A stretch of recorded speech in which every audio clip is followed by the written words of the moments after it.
Hey, what's going on, guys? Batman 1999 here with Mulky Mars 84, That was a little fast, but Mulky Mars 84.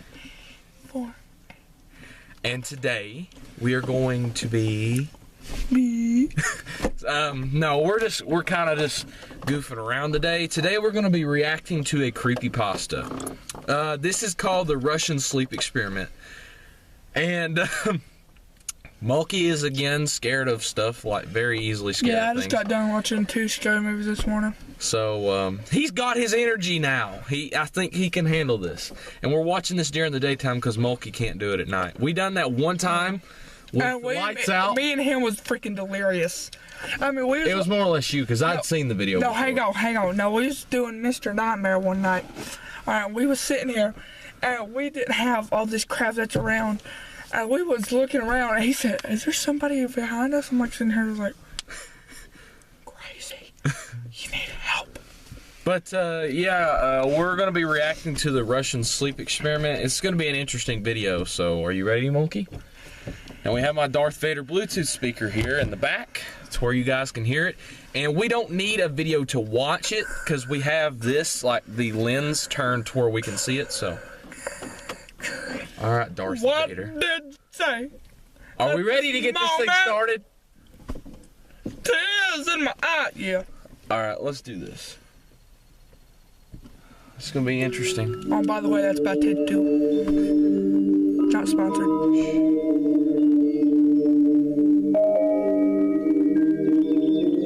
In the late 1940s, a group of Russian researchers discovered an experimental gas-based stimulant which could eradicate the need for sleep in humans. 5 test subjects were chosen to test the gas, all deemed enemies of the state. They were kept in a sealed environment to carefully monitor their oxygen intake, as the gas was toxic in high concentrations. This was before closed-circuit cameras, so their only means of monitoring the subjects were microphones and a few thick glass portholes into the chamber. The chamber was stocked with books, cots to sleep on, running water, a toilet, and enough dried food to last all 5 for over a month. Everything was 5 for the first 5 days. The subjects hardly complained, having been promised, falsely, that they would be freed if they did not sleep for 30 days. Their conversations and activities were monitored closely, and it was noted that they continued to talk. Yeah, it's gonna be rough. That's stupid. Increasingly traumatic incidents in their past life, and the general tone of their conversations took on a darker aspect after the 4-day mark. We're starving.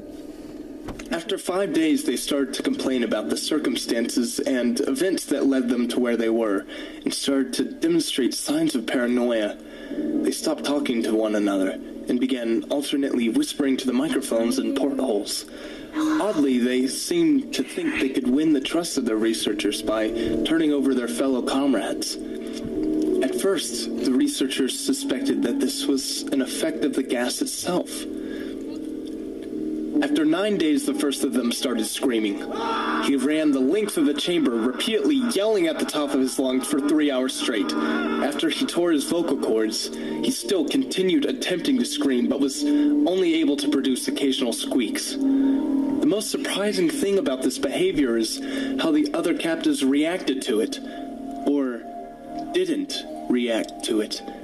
They continued whispering into the microphones until the second of the captives started to scream. The 3 non-screaming captives took books apart, smearing page after page with their own feces and pasted them over the glass portholes. The screaming promptly stopped, and so did the whispering in the microphones.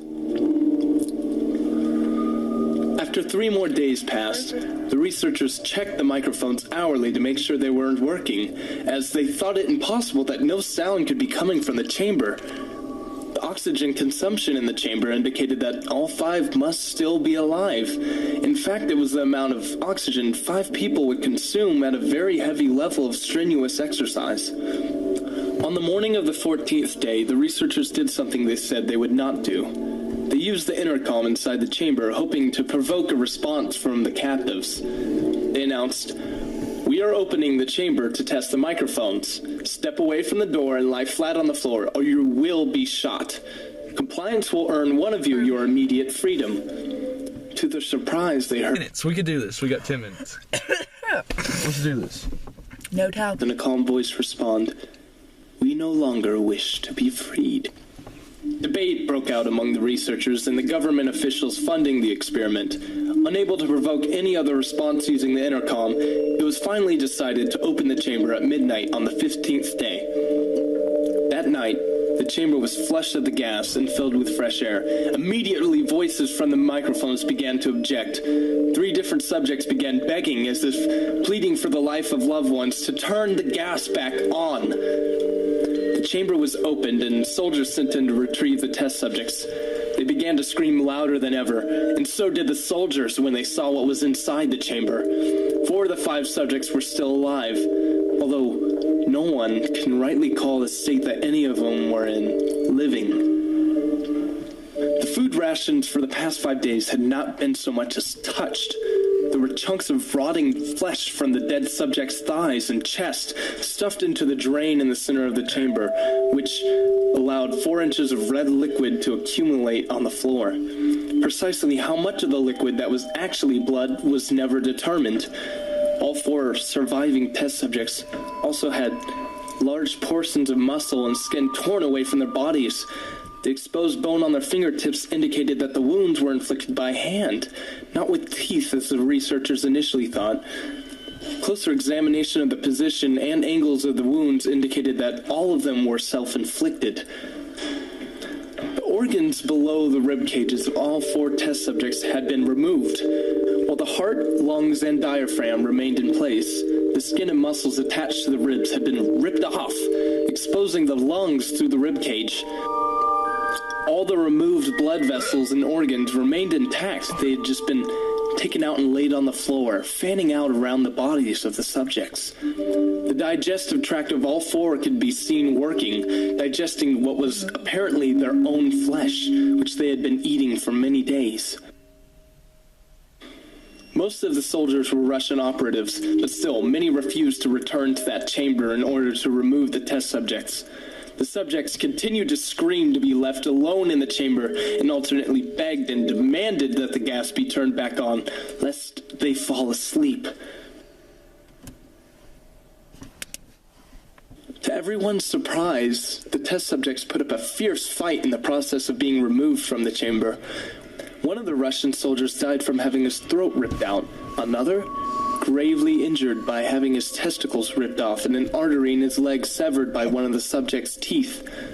5 more soldiers lost their lives, if you count ones that committed suicide. One of the 4 living subjects had his spleen ruptured and was bleeding out quickly. The medical staff attempted to sedate him, but this proved impossible.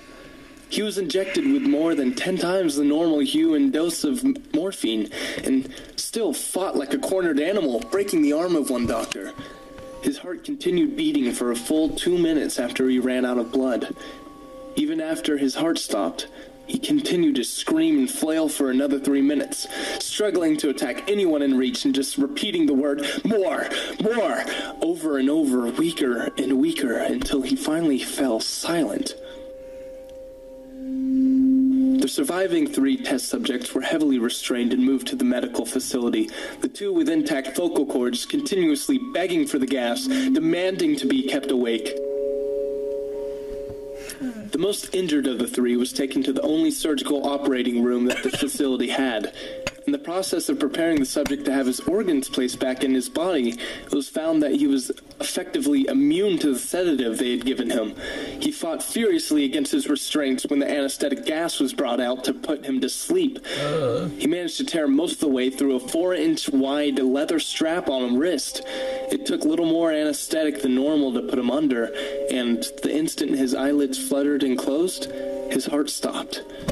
In the autopsy of the test subject, it was found that his blood had triple the normal level of oxygen found in a human body.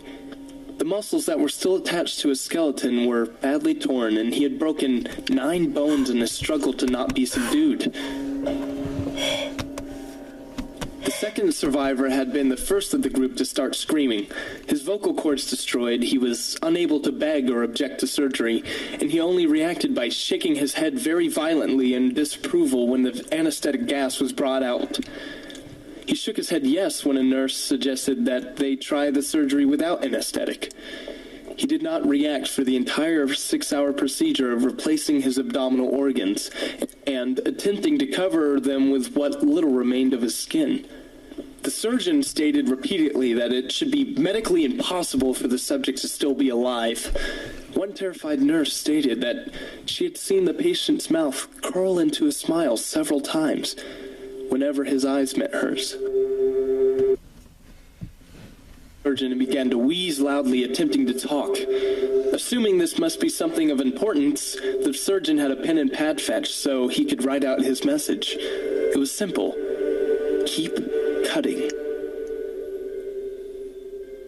The other two test subjects were given the same surgery without anesthetic. The surgeon found it almost impossible to perform the operation while the patients laughed continuously. Once paralyzed, the subjects could only follow the attending researchers with their eyes. The paralytic cleared their system in an abnormally short period of time, and they were soon trying to escape their bonds. The moment they could speak, they were asking for the gas.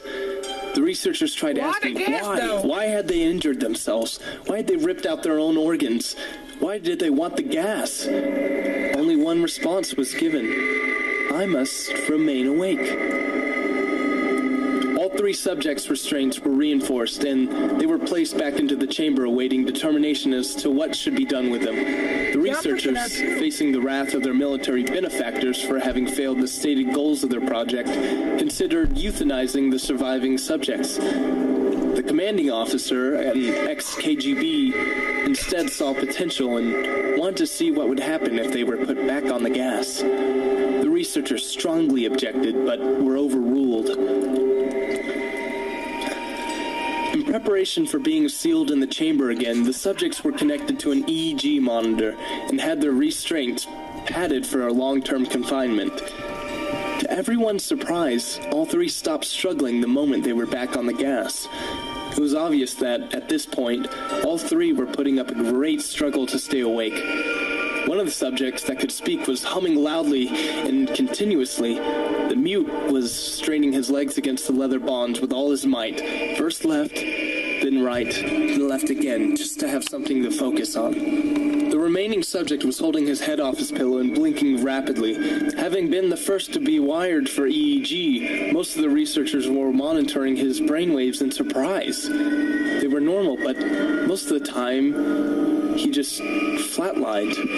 It looked as if he was repeatedly suffering brain death before returning to normal again. As they focused on the paper scrolling out of the brainwave monitor, only one nurse saw his eyes slip shut at the same moment his head hit the pillow. His brainwaves immediately changed to that of deep sleep, then flatlined for the last time as his heart simultaneously stopped. The only remaining subject that could speak started screaming to be sealed in now. His brainwaves showed the same flatlines as the other one who had just died. The commander gave the order to seal the chamber with both subjects inside, as well as 3 other researchers. One of the 3 immediately drew his gun and shot the commander point blank right between the eyes, then turned the gun to the mute subject and blew his brains out. He pointed the gun at the remaining subject, still restrained to a bed, as the members of the medical and research team fled the room. I won't be locked in here with these things. Not with you, he screamed, at what can no longer be called a man strapped to the table. What are you, he demanded. I must know. I must know. What are you? The subject smiled. Have you forgotten so easily? The subject asked. We are you. We are the madness that lurks within you all, begging to be freed at every moment in your deepest animal mind. We are what you hide from in your beds every night. We are what you sedate into silence when you go to the nocturnal heaven where we cannot tread. The researcher paused, then aimed at the subject's exposed heart and fired. The EEG flatlined as the subject weakly choked out. So nearly free.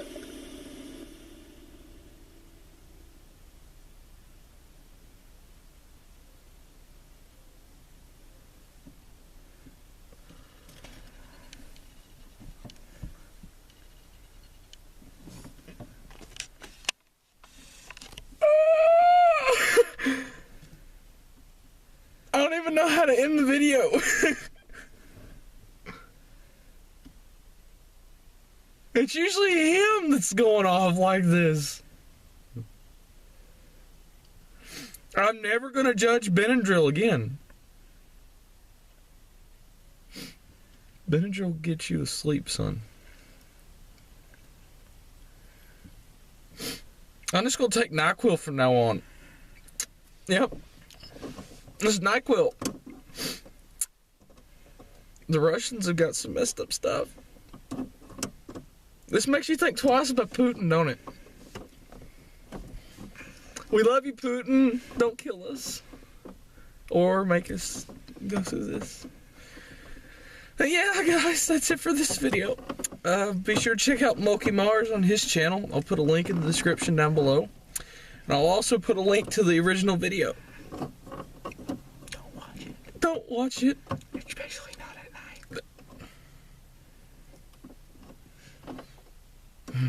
Alright, guys. Be sure to check out Mulky Mars Wait, have you 8480. done watched it at night? I haven't watched it yet. This is the first time I've watched it. I'm glad I didn't react to it at night. No sleep. How you gonna take some of that NyQuil? But yeah, be sure to check out Mulky Mars 84848 on his channel. Put a link in the description. Be sure to check out my friend Jeremy on Entertainment. And on Entertainment, not Annan. And on Entertainment. My friend Jeremy at Anon Entertainment. Swift Empire, Terminator 2007, Inferior Ghost, and MLG Sands the Skeleton 1444. That's it for today, guys. No, wait. What? And my friend Alex Stepping. Yep. And check out Roman Atwood. All right. Peace And out, the everybody. Shaytards. Peace out. We're scared crapless now.